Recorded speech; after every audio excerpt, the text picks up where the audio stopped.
There it is, everybody. Happy Monday, and welcome to Season 2 of Heading Back to the Window.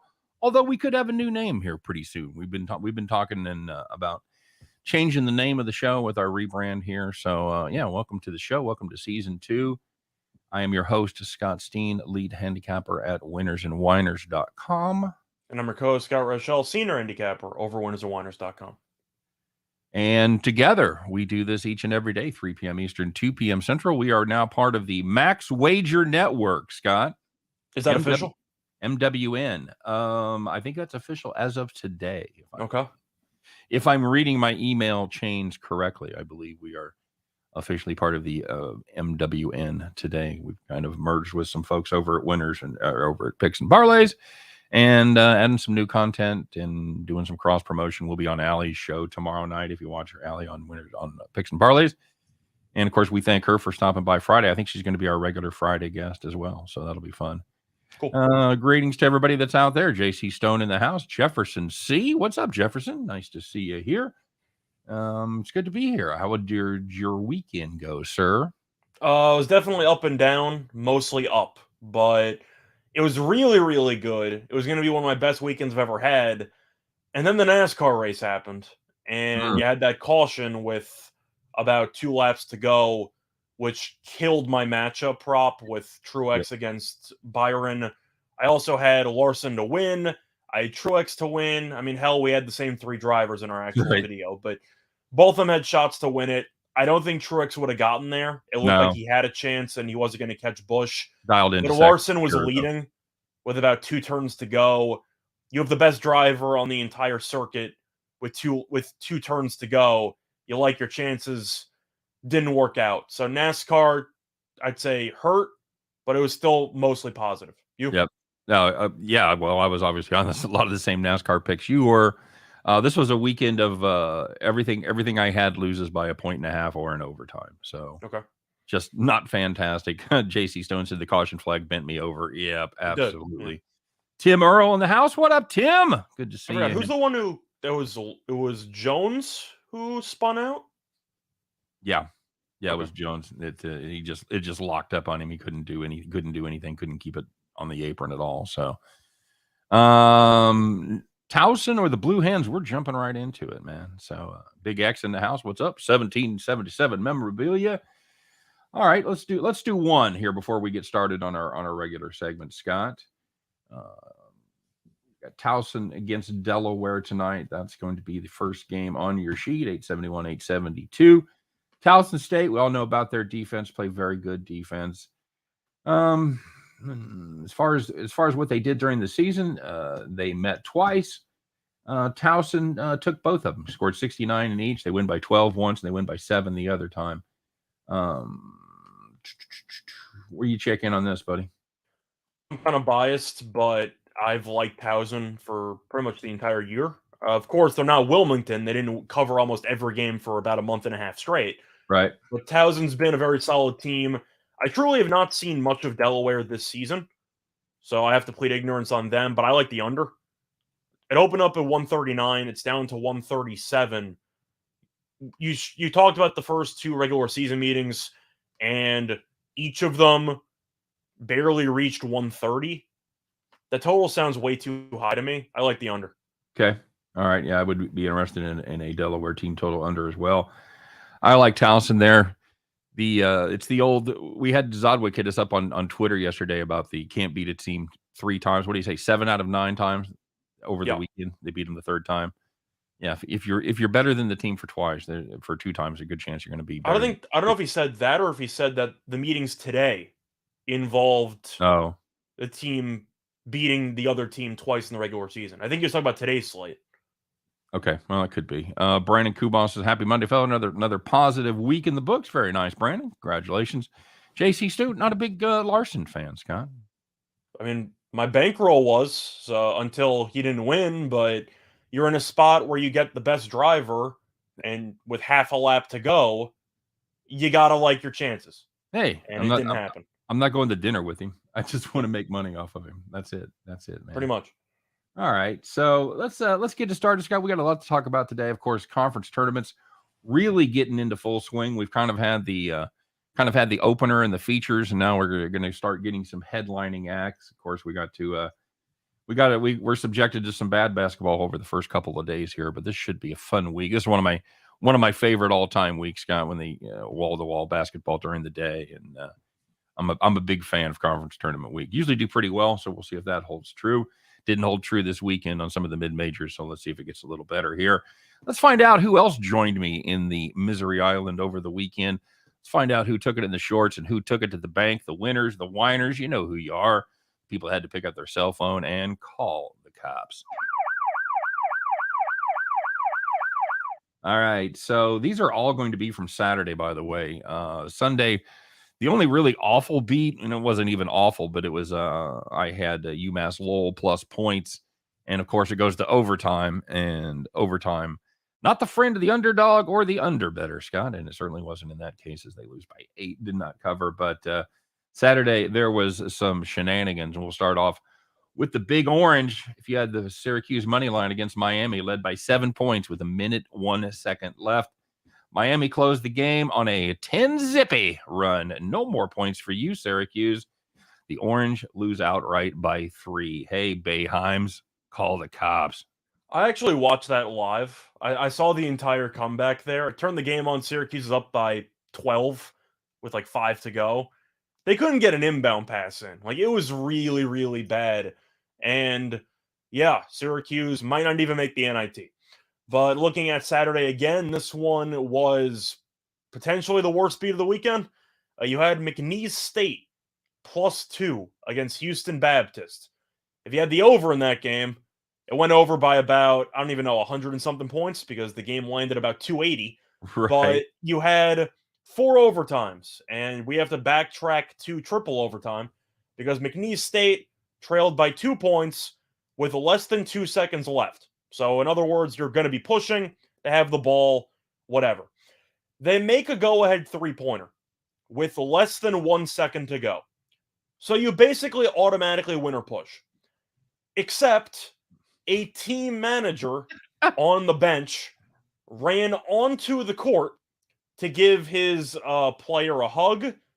They called a technical foul on the team manager. The other team made a free throw. You went to quad overtime, and McNeese State lost by 5 in quad overtime. That might be I don't know if it's the worst beat of the year. I still think the and one in that Oral Roberts game is probably the worst beat of the season. Right. That's an all-timer. A team manager runs onto the court in triple overtime. You're up 1 with 0.6 on the clock, and you somehow don't cover +2. That's almost impossible.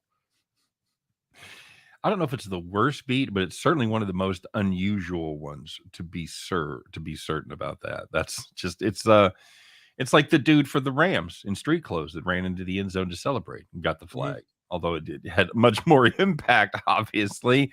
But you think when they toss the shorts and jock straps at him, they're going to have a little mustard on him in the locker room after 4 fucking overtimes, and they end up losing the game because of Stevie, the manager? You think they're going to be like winging that shit right at his face instead of, I missed the basket again. Brutal.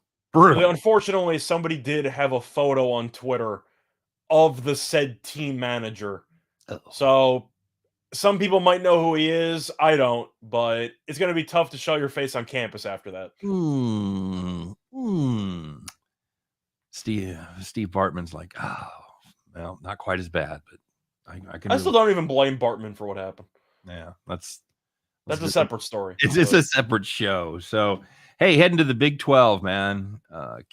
Texas plus 6.5. It's actually a bet that I liked. It's a tie game with 2 seconds left. KU hits the buzzer beater, the 3-pointer to win it. Okay, well, that's fine. We're okay. Video review, determined that the ball was still in the shooter's hand at the buzzer, right off the tip of his fingers, but no. Texas, they lose by 7 in overtime. Oh, my God. Not good at all. If you had Texas plus 6.5, tear your ticket up, punch the dog, kick the TV, and call the cops. I think it's even worse because Texas covered for the entirety of regulation. and for about the first 4 minutes of overtime. They Hmm. covered for about 44 minutes, and if you had them, you lost. So even though I know that it's supposed to be the weekend recap and we could have done some Sunday stuff, those 3 beats on Saturday Yeah. are ridiculously bad. How do you not put those in? We had to put those in. I mean, those are crazy. I know. Well, there was some good news out there, and the people that were on the right side had it handicapped correctly, and it didn't go to overtime to screw you. You know who you were. You had a nice, easy Saturday because you were sitting in the rocking chair. So the first one, if you ended up having the Red Wings and the Panthers over 6.5 goals on Saturday, you had 4 goals in the first period. That's a pretty good start right there. Followed by 3 goals in the second period. That'll do, Game pig. landed 8, but you didn't have to watch the last 20 minutes. A lot of 6.5s in the NHL these days, man. Couple of 7s. They usually involve the Panthers. Usually. Yep. Or the Maple Leafs? No, what's the other one that's been just on a scoring? Devils? The Devils, yeah. That's it. Diablos. I can't every time the New Jersey Devils, I can't get the Seinfeld out of my head. Of course. We're the Devils. With putty. Hey. Diablos. Yeah. All right, here we go. You had Washington State out there in the Pac-12 -1.5 against Oregon. What? You're thinking, what? I thought Oregon was good. Yeah, they were, but not now. Led by 14 at half did the Cougars, and they end up winning by 20. Ducks, what's up? What's up, boys? Remember when the last one? Remember when they were talking about the Ducks being the national champions? That was fun. Oh, good times. Yeah. And the last one, if you had Colorado plus 1.5 against the Utes, you led by 21 at the half, won by 13. Utah, for the last couple of home games, favored against Arizona State, favored against Colorado. Yep. I faded them both times. I don't know why Utah, even at home, is getting some respect from the books. They're just not very good. No, they're not.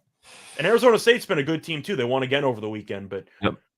The Pac-12 has been a pretty interesting conference as a whole because Arizona was expected to be pretty good. I don't think anyone thought they'd be this good. UCLA has underachieved a bit. I think USC is as good as people thought they were. You know, they wouldn't be a top 10 team, but they'd be somewhere in the top 20 in the AP. Arizona State, though, I got to give Hurley props. They've been really good for the last 3 weeks. Yeah, and a lot of these teams, especially if you plug in a bunch of new starters, it takes a while, and some teams it takes longer than others to kind of figure out their stroke. But we don't always do the extra segments, but these are two that just have to be talked about. We'll start kind of lighthearted here. And if we took a poll of our audience and made them guess about what this is going to be, I bet they'd get it right. Let's talk about it, Scott. It was a big Saturday. It was a big moment. It was one of the all-timers taking his last bow in the home court. I don't want to spoil it too much, but let's find out why I'm not mad, but I'm definitely disappointed. So, what the hell? I mean, it is an emergency edition. Red alert. Red it's alert. actually an accurate one. So, as you were probably aware, I don't know if anybody saw this on the news or sports shows or social media. You might have seen a mention or two about this being Coach Krzyzewski's last home game, last regular season game as the coach of the Duke Blue Devils. And Scott, we had people camping out for up to 2 months outside the Cameron Event Center to get tickets. Game day tickets were going for upwards of $4,000 to get you in the door. Big moment. They've got their heated rival, the all-time rivalries. One of the probably top 5 most where they actually hate each other. The North Carolina Tar Heels coming to town. Duke also beat them by about 30 on the road earlier this season. I think they beat them by exactly 30 on the road. I think that's exactly correct.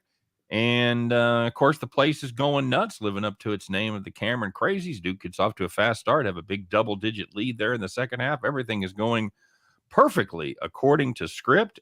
Scott, what happened in the second half? North Carolina kicked their asses. That's what happened. Coach Krzyzewski decided he just wanted to coach for a half of his last game. You'd think You'd think on that last game you'd give it a full effort, but nah, I'd take the second half off. North Carolina pulls away late, ends up spoiling the fond adieu of Coach K. So sorry. I'll say this: it couldn't happen to a nicer guy. All I know is that if you paid $80,000 to witness the final game as a coach on the sideline, I'm just going to be honest, I think you're an idiot. Like, it's one thing if you want to spend money and see Seth Curry break a three-point record, or you want to see LeBron break Kareem's record. Like, you want to see 80,000 player accomplish something for, like, say, athletic achievement. $80,000 was what some of the seats were going for in that actual arena. To watch what? Krzyzewski sit on the sideline for 3 hours? Insanity. I don't know. It's not even like it's a great Duke Carolina team this year. No. Carolina was a threat to miss the tournament. Right. Duke was playing better lately, but as we know, I haven't really been a big fan of them the entire season. Like, it's not like Zion's still there. Like, you look at Duke's team, Banchero's pretty good. Williams is pretty good, but Leaky Black versus Banchero. $80,000. Who do you think he kidnapped? Chelsea Clinton? Like, what? Oh my god! Huh? That's ridiculous to me. That's insane. I agree with that. What would be okay? So let's say of events that happened in the last 25, 30 years, what would be the number one event you'd like to go back and see, and how much would you pay in today's dollars? Now, for this, do I have my current actual bankroll? No, you have not unlimited funds. If you spend I have enough where this wouldn't make a real spend $100,000, you'd feel it, but it wouldn't break you. Okay, fair. Oh boy, I'm trying to think. My teams have been terrible for an eternity. I mean, I had the Yankees title in 2009. That's basically it. That's really all I've got. If I could witness anything. Do you have anything in mind? Yeah, I would have liked to have seen Cal Ripken's break Lou Gehrig's record. Okay. When I grew up, that was thought of as one of the unassailable pinnacles. I mean, do you need to stay for the game for that, or are you just there for the first inning and then you can go home? I think you have to wait till the fifth. I think if you just play, you just need to start. It has to be an official game, though. It doesn't really count until the fifth. So yeah, I mean, technically it's broken when he takes the field as long as it goes 5 innings. I would have also liked to have seen. What was I thinking here? No, yeah, go ahead. Kirk Gibson. Hit the home run in LA, but that wasn't a game 7 though. I'm gonna ask: do I have like time travel capabilities, or do I have to be alive for the situation? No, you could go back. That's why I said. I can go to like 1970. Like, okay, because I was thinking of my luck. Because I'm asking, because of course most of these events people are mentioning. Yeah, the Mets won the World Series, Jordan's buzzer beater, whatever. I was like 1 year old. Okay, like 1 year old, or I wasn't born yet. So that's why I'm asking. Assuming I can go back to any time period, I probably would have picked Lake Placid. Oh, okay. Oh, I would have loved to have been at the 80 U.S. against Soviet Union for the hockey game. Of course, ironically, it actually wasn't for a medal. Right. That was actually for the semis. Yeah, but it was a guarantee of a shot at a medal. Yeah, it was a shot at a medal, yeah. But either way, I probably would have picked that. I think that's one of the greatest moments ever. James mentioned Kobe's last game, which is a good choice. I probably would have picked Kobe's 81-point game over the last game if I had to choose a Kobe game in there. But I do think one of the most underrated sporting events for me might be just personal preference. I would have loved to have gone to that Bulls-Celtics triple overtime game. Oh, yeah. I know the Celtics won the series in 7, but that Joakim Noah poster dunk on Pierce in triple overtime, I think that might be one of the best basketball games ever played. I would have loved to have been there. Hard to argue with that as far as the time and the overtime. A lot of good answers out there. 1777 memorabilia agrees with you there with the Jazz. I'm trying to think outside the box. Tim Earle's got the Mets in the 1986 World Series. Peter Wolf, Ollie Foreman, and Zaire. Yeah, that was. I'm trying to think outside the box. A lot of people are mentioning like Tiger moments and Kobe and everything. I'm trying to think of something that's a little bit undervalued. I think Lake Placid is like an all-time undervalued sports moment. Accused to win the 2003 men's championship. Was that the Sherman Douglas team? That was the Mello and Hakeem Ward team. That's right. Hakeem Ward, though, underrated. Kobe's last game, yeah. I would love to see the 97 Masters but I would have loved to seen the was it the 17 Masters where he came back and won? How cool would that have been? Yeah, that would have been very cool. The signing of the Declaration of Independence, non-sports related. I would have liked to seen that whole fucking 3-month period of I kind of like where memorabilia's head's at. He wanted to be at the Malice in the Palace. Okay. I like it. Sitting about I like it. The Malice in the Palace, you get to see Ron Artest just start kicking people's asses. Yeah, I'm kind of in for it. That's not bad. Game 3 of the 2016 World Series, see David Wright's home run. Yeah, that was I'm guessing Tim may be a Mets fan. I'm trying to think of moments that my personal team has had. I'm assuming your answer might be just the Chiefs winning the Super Bowl with Mahomes, right? I was at the 85 World Series Game 6, the Don Denkinger game. Okay. I was at that game. So I saw one of arguably the greatest moments in Kansas City sports history. I saw that. So I can't really lament too much. Seeing the Chiefs' first Super Bowl, the second Super Bowl here a couple years ago. In retrospect, I should have paid the money. I should have spent the 15-20 grand and gone to see it. Because for Yankees moments, I could talk about Aaron Boone's home run against the Red Sox in 2003, but Jeter's tag. But you can go through all of these. Jeter's home run against Arizona as Mr. November. But still, the point is that they didn't win the World Series that year.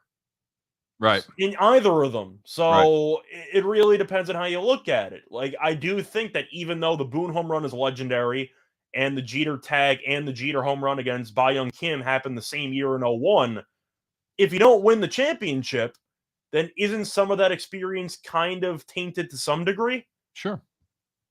Like, it would have meant a lot more. The Boone home run would have meant a lot more if we didn't lose in 6 to Florida. Yep. Like, I factor that in. Yeah, you kind of got to. I mean, like, if you want to talk about the greatest World Series moment that nobody ever really talks about, it has to be Joe Carter's walk-off, right? Yeah. Or the 10-inning pitcher, or the 10-inning pitchers duel with the Twins. I was going to say you could talk about Morris. Yeah, Jack Morris going 10 innings, fucking give up one run, no runs, shutout. Yeah, no runs. They won 1-0. That's right. So no one said a Tom Brady moment. See, it's also tricky for a Brady moment because a lot of these playoff moments, you could say the Tuck Rule game, but you're sitting in the snow in negative 5-degree weather. Why would you want to be there? I was in a luxury box, no question at all. See, that's rather than spend the dollars and see your team's biggest game and they lose, or stay home and they win. And I've told you before about that. That's why I didn't go to the Super Bowl, because it could have turned out like the Chiefs' next Super Bowl, where they score 9 points and suck, and then you've spent 20 grand and seeing shit. Yeah. Kirby Puckett walk-off force in Game 7, another really good one. Yeah, that was, God, love Kirby Puckett. I don't think I would pick a baseball moment, though, because you're talking about one particular aspect of the game. It depends if you enjoy sitting there waiting for the event to happen in 3 hours. We haven't said anything, Damien, about the NBA yet. Sabonis big game against the Knicks. Yeah, that would have been killer. If you want to go way back, how about Wilt and Hershey scoring 100? That'd have been fun. See, I would be biased and picked one of the Jordan games. Like, you can talk about one of those, but that involves being in Utah. Right. Like, do I want to be in Utah? Not really.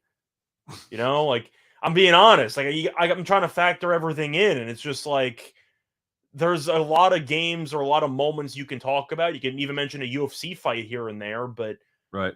It's tough. I do think that one of the Ali Frazier fights is definitely a very solid answer, and I respect that. Yeah. But yeah, there's really a lot of different choices out there. I'm sure I'll have a better answer if I think about it more. Yep. But my teams, once again, have really not won much in the last 20-something years. Not in your life. All right. So we've officially gone down the rabbit hole. So let's. Yeah, we have. Okay. We'll get back to it. Mike Stoker wants to know about the Jackrabbits. -9. Scott, South Dakota looked pretty good against the Rouge yesterday. Of course, Jackrabbits got the first round bye. We're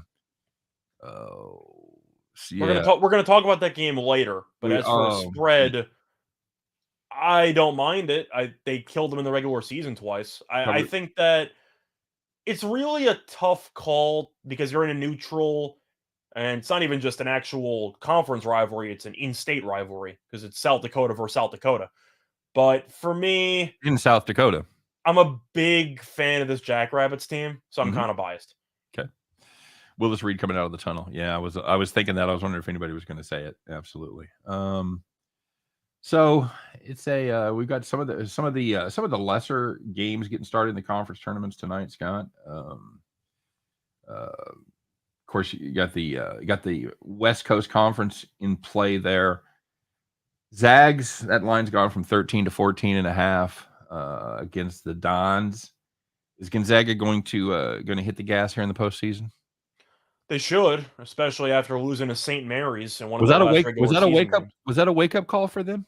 I think they needed it. But you can talk about in previous years. I remember they lost to St. Mary's in the conference title game a couple of years ago. I think they scored like 40-something points. They got killed. And you thought it might wake them up, and they lost again in the Elite Eight or something like that. So it's one of those spots where Gonzaga, is going to coast through most of the regular season in conference play, if not all of it.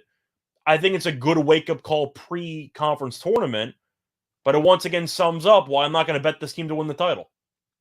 Yep, agreed. Although, man, if you look at the top teams or any team, you can point to one or two times this year they've absolutely just shit the bed. No, correct. But if you're going by betting odds, Gonzaga's the prohibitive favorite at around, what are they, 4-1 now? I've seen 400, 425. That's what I'm saying. Would you want to bet? I wouldn't. No, I'm not. Like I said, I talked to a buddy of mine today looking for tips. I mean, I'd rather bet plus 400 on a Larson to win a NASCAR race, if I'm being honest with you. You want to? I'm just being honest. Like, if you want to talk about a spot where you want to talk about a favorite in the plus 400 range, at least Larson, is probably going to finish in the top 3. Yep. Gonzaga could lose really anywhere from the Sweet 16 onward. Very true. If somebody's asking about the Houston Rockets plus the 15 tonight, Eric Gordon out for the Rockets. Oladipo's been upgraded to probable. Kyle Lowry's been upgraded to probable. Can we talk about that for a secon? Oladipo's still alive. Good for him. Yeah, well, it seems like hasn't played in a year and a half. I was going to say he's played like 4 games in the last 3 years, but I mean, it's why I like Miami to come out of the East. It's because even though you don't know what to expect from Oladipo, if he is anywhere near what he used to be, or even hell 60% of what he used to be, and he's coming off your bench, your team's already loaded. Yep. Right? I mean, Miami, do they have the deepest team in the league? I didn't say best. I said deepest. They do now. I think they do. 1 through 8, 1 through 10. Yeah. I think Phoenix is close in terms of depth. As long as but Miami, I still think is going to win the East because they play a very annoying style of basketball that gives a lot of teams fits. And Oladipo, we know, is a good defensive player. We know he has some offensive firepower to his game. I have to see him play first before I actually make any full rulings on how impactful he's going to be down the stretch. But it's not going to hurt to get a guy back. You want to step in front of this? You want to step in front of this Miami team with 15 points in Houston without Gordon? They jumped up and beat Memphis yesterday. They beat Memphis yesterday. That's right. Now they got to travel from Memphis to from Houston. From Houston to Miami. So I think the issue I have with Houston though is that on the road they are totally atrocious. Awful. They are nuts, and in a bad way on the road. So, they're actually. I'm looking at a team total under for Houston. They're actually better on the road, believe it or not, because they had that horrible stretch to start. They've actually rallied. They're 15-19 against the number on the road. When you look at the last couple of road 25 games, and 38 overall, so they're 10-19 at home. Yeah, but look at the last couple of road games there. They got buried by a Boogie Cousins-led Nuggets team because Jokic didn't even play. Right. So I'm looking at the team total under because I do think that on the second night of a back-to-back with Miami's defense there on the road, Houston's offense should have a really hard time. I like the team total under. What are we looking at there as far as the team total? You got 112 or 104.5, something like that. Okay. Seems a little bit high to me for a back-to-back. Don't hate that. Magellan Sports like Santa Clara on the money line. Yep. By the way, if you want to go recent games, I wish I was at the Gonzaga UCLA game. Oh, that's good. How about the Mike Jones tackle of Kevin Dyson? And the game itself was fun because McNair went nuts in the fourth quarter. So right, that's fair. Right. Knicks versus Kings tonight. What the Knicks doing by winning? God, they won big time last night. If the Knicks were decent in the second half, they would actually be on a decent winning streak right now. But they won yesterday against the Clippers.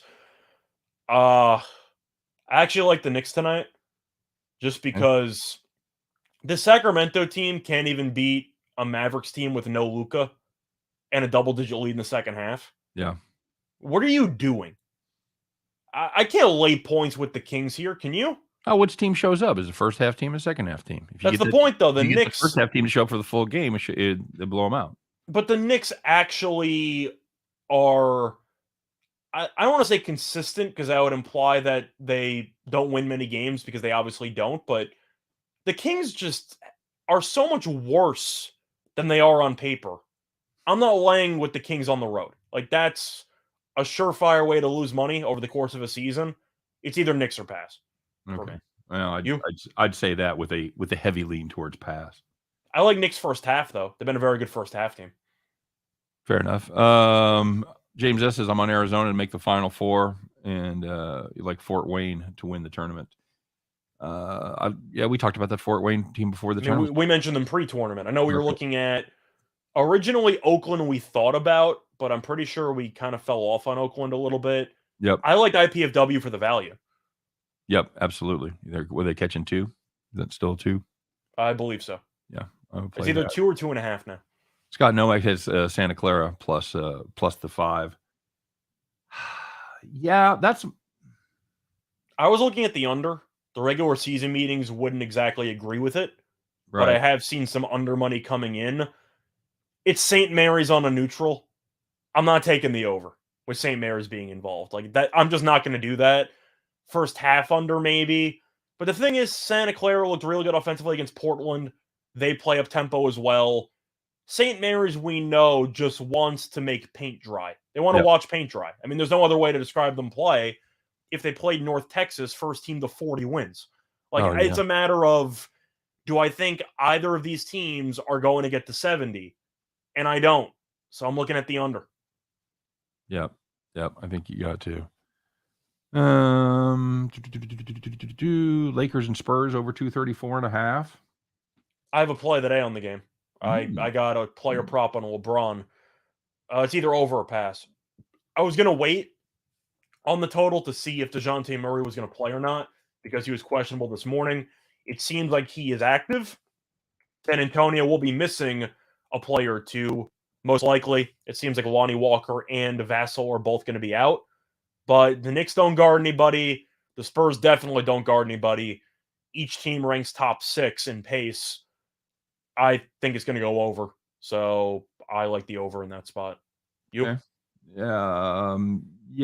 It's such a high total to get involved with the Lakers. Is it that high though? Is it?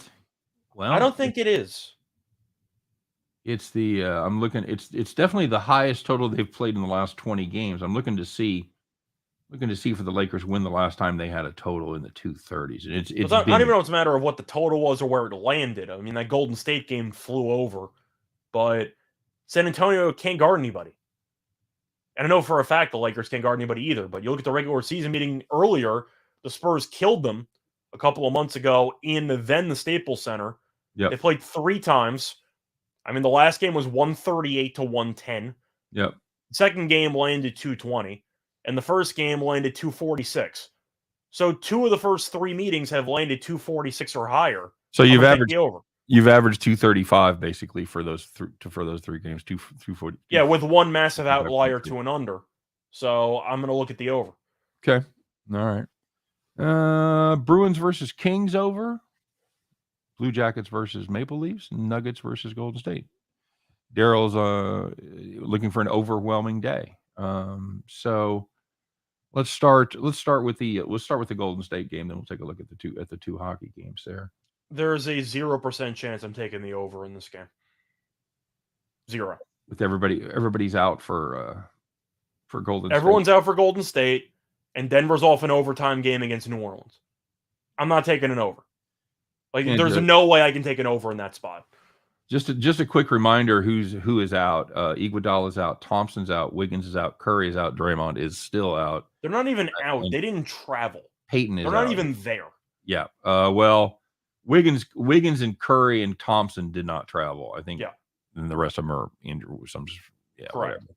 It's also good. It's the makeup game. So Golden State decided to make a point and just bench everybody. The Nuggets should win by double digits, but Denver's kind of a psycho team. Do I trust them laying this many points? I think Denver money line is a great parlay piece tonight if you're looking for a money line parlay. You? I can't see Golden State winning this game. Well, I would be they play differently. So I would consider taking the over there just because it seems like the zig when everybody else sags kind of move. I just can't. If Denver was not off an overtime game on a back-to-back, maybe. Yeah. But I can't because I just think Denver's going to try to slow the pace down. And I'm curious how many jump shots might be short in the second half. So I'm going to stay away from the total. Is Denver a pass? But Denver money line could be a decent parlay option for some of you. I also don't mind Jokic props. I just think Jokic is going to have a field day today. Just give me a loony rebound props. Okay, that works too.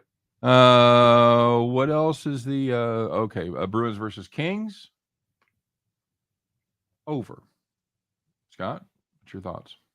I like the Bruins. I always let you kick off the hockey segments. I like the Bruins in this game itself. I know you're asking about the total, but I believe the last time they played, the Bruins won 9-0. Okay. Was it 8-0 or 9-0? I don't remember, buddy. I'm looking it up right now. It was 7-0. Oh, okay. They played February 28th in LA. Yeah, and the Bruins won 7-0. Now Boston's laying -200. Kings have been playing better lately. I have to be tempted by the over though, because each of Boston's last 4 games, have had at least 7 goals. Yep. The Kings aren't exactly a great offensive team. Defensively, they're okay. But I like the Bruins team total over in this game. Nope. 5.5 though for a full game total does seem a bit low. Yep. It's either over or pass. Me too. As far as the Blue Jackets and Toronto, of course, Blue Jackets, the big underdog there to the Leafs. Total in that one is 7. It better be 7. I'll tell you that much. That's one of those ones we were talking about as the these two teams, Scott. They've been scoring some serious numbers. Like that they have. How about 17? Can I interest you in 17 the other night for the Leafs? Well, the one thing that you got to remember for this matchup is the fact that Campbell is still injured. So he hasn't played in a couple of weeks. So Toronto's still using Mrazek, who's been meh. I mean, he's clearly not Campbell. Campbell was a borderline Vezina guy. So it's definitely a downgrade there. Columbus does a pretty good job of getting shots on net. Toronto's defense has been a mess lately, which is why I'm not picking them to make a deep playoff run. I know a lot of people like them. Toronto really just reminds me of Florida, and it's kind of ironic because they're in the same division, but they score a bunch of goals and they give up a bunch of goals. So I like Columbus team total over 2.5 or over. I think it's 2.5 juiced over. I think they should get the 3. I can't take an under. I mean, Toronto could score 6 here and nobody would be surprised. So I'm going with the over. I see a 5-3 final, something like that. 2 games this year have landed 9 and 7. I can't get involved with an under. I'll play the over there, but I do like the team total better. If Campbell was in net, I might be tempted to take an under, but I can't with Mrazek there. I can't do it. Nope. Totally agree. What else? Anybody? Tottenham at home has been free money. I know they beat Man City, I believe it was 2 weeks ago, which was a nice win there. I know Kane had the extra time goal, but Tottenham's been a pretty streaky team. The home road splits are pretty noticeable. A big win by Man City over the weekend in the derby. I mean, Man U sucks, but what else is new? You can definitely make some money backing some splits, looking at home and road for some soccer teams. Dallas and Utah, or Utah at Dallas rather, I guess was 1.5 now, 2.5 in favor of the Mavs, Utah failed to cover the last 3 and 5 of the last 6. I mean, I have to blindly take Dallas, right? Because Gobert's questionable with a calf injury. If I don't know if Gobert's going to play, I'm not going to pick him. I've got no injury news for Utah right now. It says Gobert's questionable. So it says he's got a bit of a calf issue. I'm not sure if that's going to affect his status today or if he's going to play through it. The line has moved pretty noticeably. I believe Dallas was -1 yesterday. They're up to -2.5. Mm-hmm. So I'm assuming Gobert's out. I think it's Dallas or pass. Yep. Gobert is so meaningful for that team. Absolutely. I'm the same way. What's up, Nathan? If he does not play, though, if he does not play, take the over on Whiteside rebounds. Yep. Very good. Cleveland State over Wright State. You know, my snap call on that was Cleveland State, but this Wright State team has been playing really good basketball lately, Scott. They you look at the numbers and they don't really jump out at you. But they're a team that's been, I don't know, playing pretty well lately. They've won 3 of their last 4 and 8 of their last 11. Cleveland State is the bloom off the rose a little bit. They had those back-to-back losses to Detroit and Oakland. Of course, those were on the road. They beat up on Bobby Morris. No one cares. What do you think, the number 1 seed there? Well, I cared. I had Robert Morris 500-1. I cared. Oh, that's right. You took your. I don't want to talk about it. I had a fun time burning $30 on a couple long shots on the horizon. Either way, for this one, if you want to actually look at the overall conference tournament odds pre-tournament, I believe Cleveland State was a co-favorite at like +250, +260. Mm-hmm. The fact that a co-favorite was still +200 and change means that nobody knows what the hell to expect from this conference. I agree with you. I like the current form that Wright State has been in recently. I think it's Wright State or pass. You could make an argument it's a coin flip game. Yep. But it does seem to me like Wright State's in better form. Coin flip, take the points. Scott Noack is staying away. Yep. Wilmington +2, a team that's been pretty good to us until they weren't. I'm so happy that Hofstra lost. Get the hell out of my face. You're dead to me, Hofstra. I hate that damn Hofstra. Dead, I tell you. This is a Wilmington team. Just a quick reminder: they are 15-4 against conference opponents, 11-3 against the number as an underdog. Well, I mention it because Charleston beat Hofstra to advance to this game. Mm-hmm. Beat the I'm shit going out Wilmington though. Even if Wilmington loses for me, they've made us so much money during the season in conference games. I feel like you owe it to them. I don't know how I'm supposed to turn my back on them getting points. Right. They're so good against the number. I think that this should be a close game. It's not going to be easy, but Wilmington money line's pretty tempting if you can get even money or plus maybe 105. I don't mind it. You? You know, I look at this. I look at this Charleston team that's they're not bad. They're a good dog team. They've covered their last 6 in a row. Are they good as a favorite though? Yeah, that's the thing. That's Wilmington as a dog has been really, really good, and I think the Wilmington defense will likely have a little something for them as long as they can stop the 3. If they let Charleston shoot the 3, because this Wilmington team doesn't defend well against the 3-pointer, so if they can stop Charleston from shooting the 3, they'll win. I'm probably more interested in taking a look at this live and seeing what I can get. Did we try to get a raise with the merger? You know, there's so much going on right now.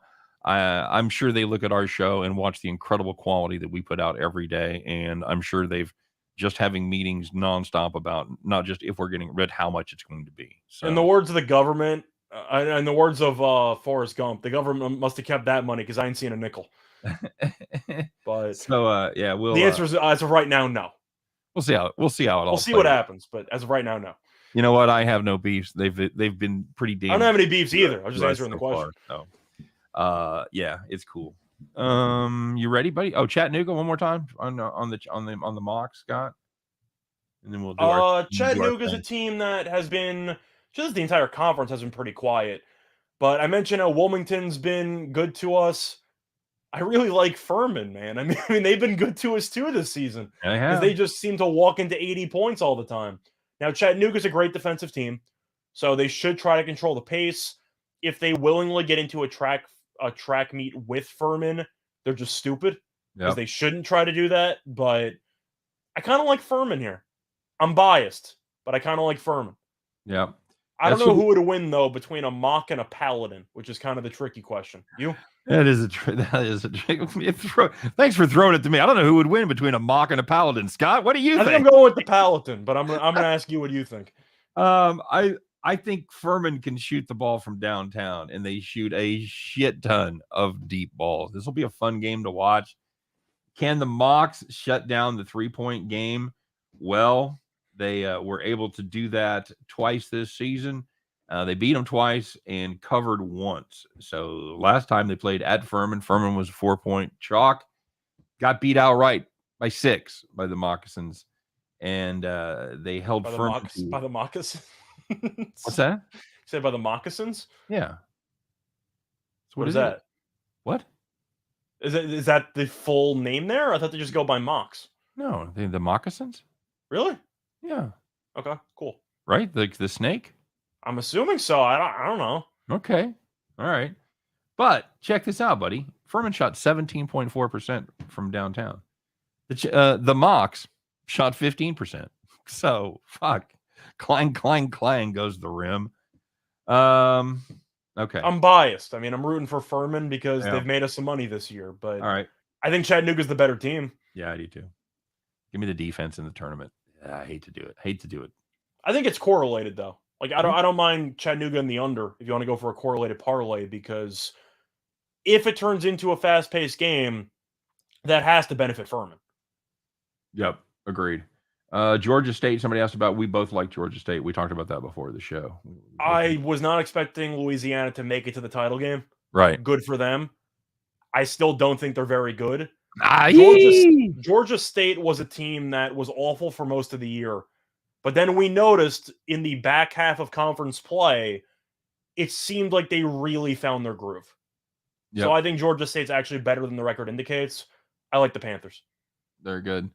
OG versus Young Gun. Love the show. Thanks for the info. Absolutely, Mr. Walker. We appreciate you stopping by. And now the part of the show that a lot of people stop by for, Scott. It is time once again. It's a fancy overall Monday. Put on your good ones. Get both straps hooked up there. Adjust your cap just right. Get that straw hat on your head. Climb aboard your John Deere. Get the keys out and get ready to fire that bad boy up, because once again, kids, it's time to hear from the cash cow as we bet the farm.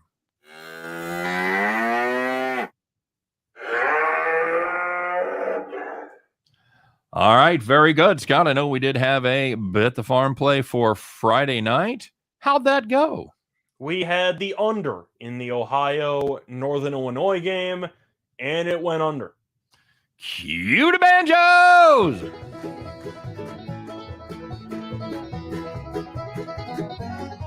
Yeehaw! No head bob from you?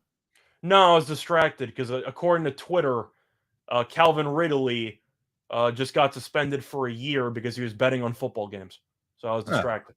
You hate to hear it. Okay, very good. It says he was placing parlays on his cell phone.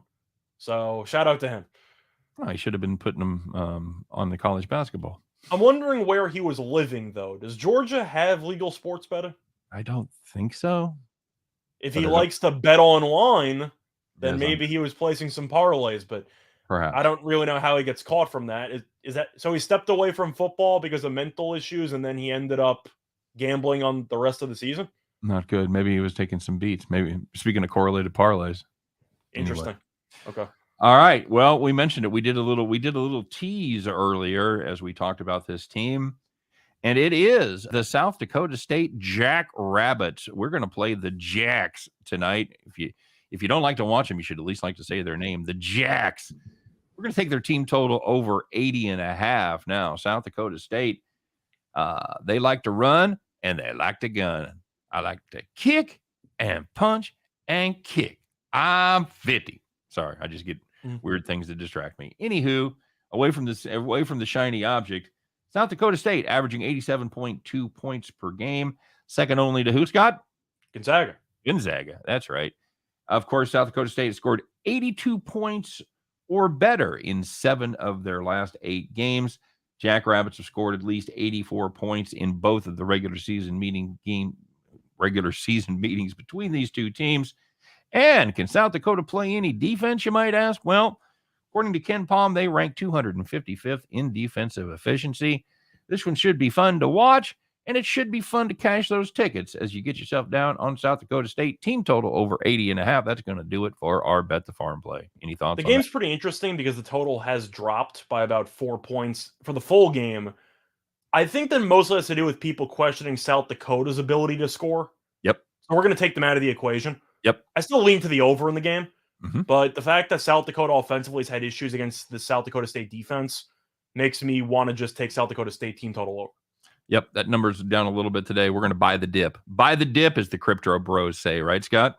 Well, that's the point, is that I like the over in general, but we're kind of avoiding the dip and we're buying a smaller portion of the market. Correct.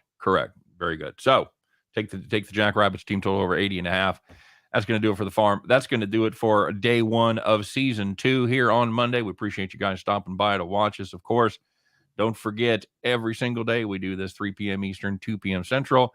Don't forget to check us out on Allie Burns' show tomorrow. It's going to be at... it's going to be Total Chaos. It's Total Chaos. What time is it? 7:30 Eastern, right? Yeah, it's 4:30 Pacific. Yeah, that's when they're recording. I'm not sure when it's getting released. Oh, good point. All right, so check us out whenever we're on there this week. It'll be at some point. So you guys have a great day. Thanks for watching. And don't forget to check us out tomorrow, again, 3 p.m. Eastern, 2 p.m. Central, as we do every single day. Scott and I will do our best to help you in your journey to head back to the win.